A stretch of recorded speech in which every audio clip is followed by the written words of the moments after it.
Dear students, अस्सलाम वालेकुम।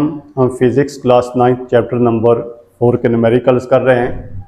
हमारा आज का न्यूमेरिकल है 4.7। आइए सॉल्व करते हैं। A 5 newton ball hanging from a rope is pulled to the right by a horizontal force F. The rope makes an angle of 60 degree with the ceiling as shown in the given figure. Determine the magnitude of force F and tension T in the string. अब जो हमें figure दी गई है वो इस तरह है कि ये एक रोप है और इसके साथ एक बॉल जो है हैंग किया गया है और बॉल पर एक तरफ से फोर्स लगा के उसको राइट साइड पर पुश किया जाता है। जब बॉल पर फोर्स F लगाई जाती है तो पहले जब जो हज़ादाना लटक रहा था तो उस वक्त उसका सीलिंग के साथ 90 का एंगल था, लेकिन जब हमने फोर्स लगाई और उसको एक तरफ पुश किया तो ये एंगल 90 से कम होकर 60 का हो गया। अब इस डायग्राम को यूज़ करते हुए हमने रोप में टेंशन T मालूम करनी है और ये फोर्स F मालूम करनी है जो इस पर अप्लाई हो रही है, जबकि बॉल का जो वेट है वो दिया गया है वो 5 न्यूटन है। अब इसका वेट 5 न्यूटन।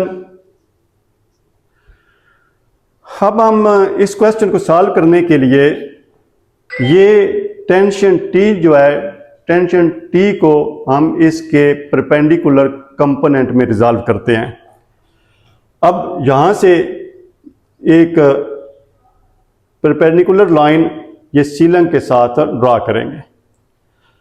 अब अगर ये जो है टेंशन T है और ये जो इसका कंपोनेंट बन रहा है, ये अगर इसको O कहें, ये A है, अगर ये इसको B हम कहते हैं तो ये O से A तक जो है ये T cos थीटा बनता है, T cos थीटा। और ये जो साइड है ये T साइन थीटा के इक्वल है और T साइन थीटा जो है, T साइन थीटा जो है ये इसके वेट के इक्वल है।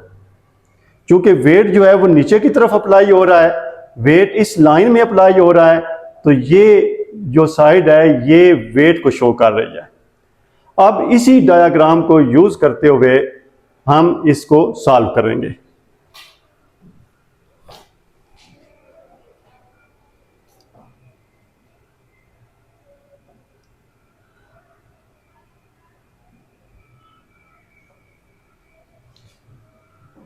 First we resolve tension T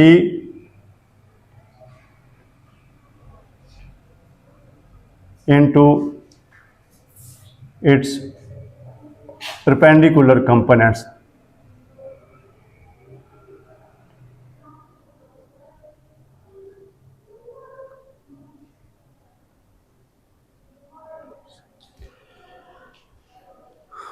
According to given diagram,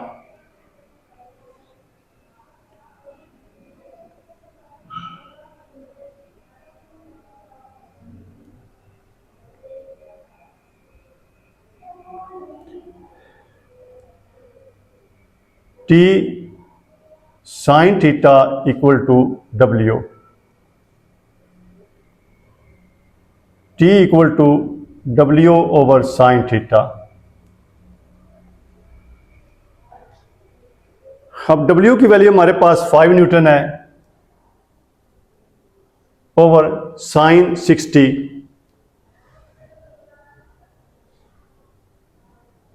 5 newton divided by sine 60 की वैल्यू हमारे पास आती है 0.866 और 5 को 0.866 पर डिवाइड करें तो 5.77 न्यूटन ये टेंशन T की वैल्यू आएगी जो कि हमने फाइंड आउट करनी है। अब इसका जो एक्स एक्सिस के लॉन्ग कंपोनेंट है टी cos थीटा वो फोर्स के इक्वल है।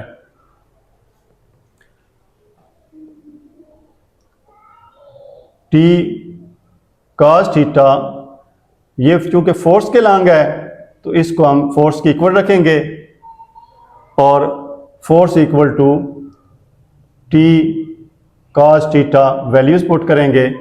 अब टी की वैल्यू हम चूंकि फाइंड आउट कर चुके हैं, ये 5.77 Newton multiply cos of 60 degree, 5.77 multiply cos 60 0.5 multiply करेंगे तो ये 2.9